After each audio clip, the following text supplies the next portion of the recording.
మీకు ఒకటి చెప్పాలా, ఇప్పుడు టైం ఎగ్జాక్ట్లీ 12:24 అవుతుంది. నేను తిరుపతిపురం మా ఊరి దగ్గర వచ్చి ఆగినాను.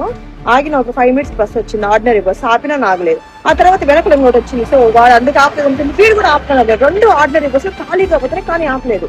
అసలు మేము అడిగినామా మాకు ఫ్రీ బస్సులు ఏమనేసి, ఏమన్నా అంటే ఆడోని చూస్తే బస్సులు ఆపలేదు అంటున్నారు. అసలు మేము కొట్లానమ్మా మాకు ఫ్రీ బస్సులే కావాలని చెప్పేసి. అదేం చెత్త లాజిక్ అసలు, ఆడోని చూస్తే ఫ్రీ అనేసి బస్సులు ఆపుకొని పోవడం. అసలు మీ ఓట్ల కోసం మీరు ఫ్రీ బస్సులు అని చెప్తున్నారు, ఇప్పుడు ఆపుకోనంటే ఎవరిని అడగాలి మేము పోయి? ఇంకా 5 ఏళ్ళు వెయిట్ చేయాలా? ఎంత చెత్తగా ఉందంటే ఎవరు కంప్లైంట్ చేయాలో కూడా తెలియదు. అసలు ఏ హెల్ప్ లైన్ లేదు అది కంప్లైంట్ చేసేకి, ఇట్లా చేసినారు అనేసి.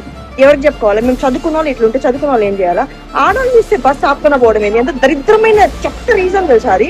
ఈ ఎండకు ఉంచుకోవాలంటే రోడ్ల పైన మేము ఆపిన ఆర్డర్ ఎక్స్ప్రెస్ అయితే చదవకపోవచ్చు. ఆర్డర్ రెడీ ఆర్డరీ ఖాళీగా ఉన్న బస్సు ఆపుతుంది. మరి అంత కొవ్వు.